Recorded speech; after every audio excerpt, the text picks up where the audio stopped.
Hi guys, నేను ఇవాళ cauliflower తో గోబీ రైస్ అయితే తయారు చేయబోతున్నాను అనమాట. ఈ కాలీఫ్లవర్ ని ఈ విధంగా నీట్ గా చిన్న చిన్న ముక్కల్లాగా కట్ చేసుకుని ఇవి సాల్ట్ వాటర్ లో వేసుకోవాలి. వేసుకుంటే ఏంటంటే ఎక్కడైనా ఏదైనా ఒక పురుగున్నా కూడా పోతుంది అనమాట. నేను ఇలా ఒక 10 మినిట్స్ అయితే ఉంచుకుంటాను. నేను పావు కిలో గోబీకి ఒక 3 గ్లాసెస్ రైస్ అయితే తీసుకున్నాను అనమాట. అవి బాస్మతి రైస్ నీట్ గా కడుక్కొని ఒక హాఫ్ అన్ అవర్ అయితే వీటిని నానపెట్టేసుకుని ఉంచుకున్నాను. హాఫ్ అన్ అవర్ అయిపోయింది, ఇవైతే నానిపోయినాయి. ఇప్పుడైతే గ్యాస్ వెలిగించుకుని రైస్ ని అయితే కుక్ చేసేసుకుందాము. ఇందులో ఇలా కుక్ చేసేటప్పుడు ఒక 2 దాల్చిన చెక్క ముక్కలు, ఒక 2 బిర్యానీ ఆకులు, ఒక అనాస్ పువ్వు, ఒక 4 లవంగాయలు వేసుకుని ఇందులో కొంచెం ఒక స్పూన్ సాల్ట్ కూడా, అంటే చప్పగా లేకుండా ఉండడం కోసం అని చెప్పి ఒక స్పూన్ సాల్ట్ అయితే వేసాను. ఫ్రైడ్ రైస్లో ఎప్పుడు కూడా రైస్ పొడి పొడి లాగుతూ ఉండాలన్నమాట.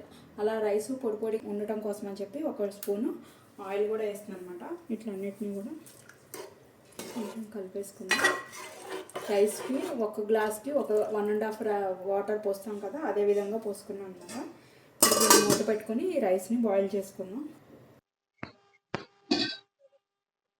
రైస్ అన్నది ఈ విధంగా కుక్ చేసుకోవాలన్నమాట. బాగా మెత్తగా చేసుకోకూడదు. రెండు పొడి పొడిలాడితే ఎలా వచ్చిందో రైస్ అన్నది. రైస్ కూడా అంటుకోకుండా ఉందన్నమాట. దీన్ని చల్లారే వరకు దీన్ని పక్కన పెట్టేసుకుందాం. ఒక మిక్సింగ్ బౌల్ తీసుకొని అందులో ఇందాక మనం సాల్ట్ లో వేసి పెట్టాం కదా కాలీఫ్లవర్, అవన్నీ ఇందులో వేసుకోవాలన్నమాట. వేసుకుని ఇందులో ఒక హాఫ్ స్పూను సాల్ట్, 1 స్పూను కారం, పావు స్పూను పసుపు, ఒక హాఫ్ స్పూను పెప్పర్ పౌడర్, దీనికి సూప్ స్పూన్ తో ఒక స్పూను కార్న్ ఫ్లవర్. ఈ మంచూరియా కొంచెం క్రిస్పీగా రావాలి అంటే గనక ఒక స్పూను బియ్యం పిండి కూడా వేసుకోవాలన్నమాట. అందులో ఒక స్పూను అల్లం వెల్లుల్లి పేస్ట్ వేసుకుని వాటర్ అన్నది యాడ్ చేసుకోకుండా దీన్ని కలిపేసుకోవాలి. మొత్తం అంతా ఇదంతా కలిసేలాగా కోట్ అయ్యేలాగా కలుపుకొని కావాలంటే అప్పుడు మనం వాటర్ యాడ్ చేసుకోవచ్చు. ఇప్పుడు ఇందులో కొంచెం వాటర్ అన్నది యాడ్ చేసుకుందాం. ఎక్కువ పోసుకోకూడదు, లూజ్ అయిపోతుంది.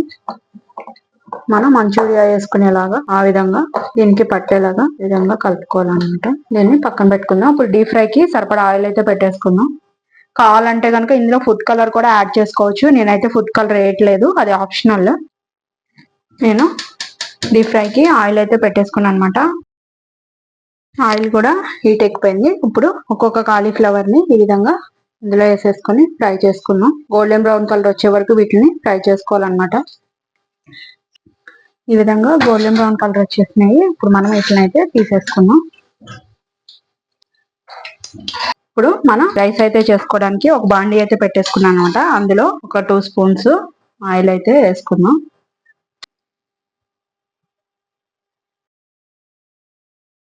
ఆయిల్ హీట్ ఎక్కిపోయింది. ఒక మీడియం సైజు ఆనియన్స్, కొంచెం క్యాబేజ్, మీడియం సైజు క్యాప్సికమ్ ఒకటి, సన్నగా కట్ చేసుకున్న ఒక క్యారెట్, ఇవన్నీ కూడా టాస్ చేసుకోవాలి. ఫుల్ కుక్ అయితే అవ్వకూడదు అనమాట. ఎప్పుడు కూడా ఫ్రైడ్ రైస్ కి ఈ విధంగా హై ఫ్లేమ్ లోనే టాస్ చేసుకోవాలి.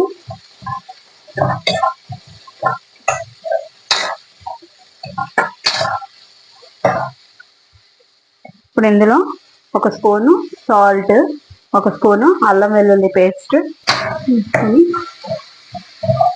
ఈ విధంగా టాస్ అయితే చేసుకోవాలన్నమాట.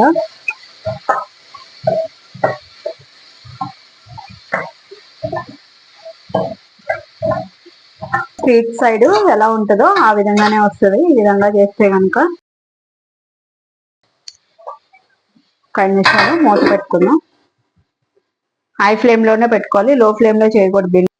ఈ విధంగా టాస్ చేసేసుకున్న తర్వాత ఇందులో ఒక spoon soya sauce, 1 spoon vinegar, ఒక పావు స్పూను టేస్టెడ్ సాల్ట్, ఇవన్నీ వేసుకుని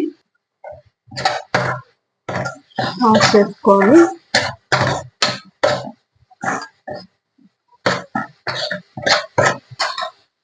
ఇప్పుడు మనం ఫ్రై చేసుకున్న కాలీఫ్లవర్ ఉన్నాయి కదా, అవి కూడా ఇందులో వేసేసుకోవాలి.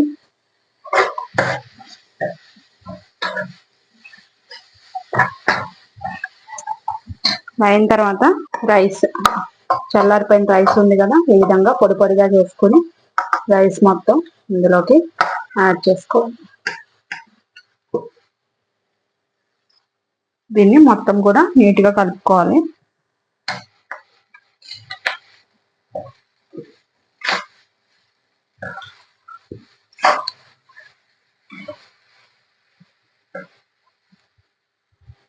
ఈ విధంగా మసాలా మొత్తం కూడా పట్టేలాగా వీటిని కలిపేసుకోవాలి. కలిపేసిన తర్వాత పైనుంచి ఇలా సన్న కట్ చేసుకున్న స్ప్రింగ్ ఆనియన్స్ వేసుకోవాలి.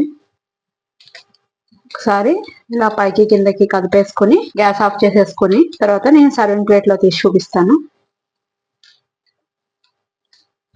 స్పైసీ హాట్ గా గోబీ రైస్ అయితే రెడీ అయిపోయింది అనమాట. ఇలా ఆనియన్ తోను లెమన్ తోను సర్వ్ చేశాను అనమాట. మీరు కూడా తయారు చేసుకుని టేస్ట్ ఎలా ఉంది నాకు కామెంట్ రూపంలో చెప్పండి. Thank you guys.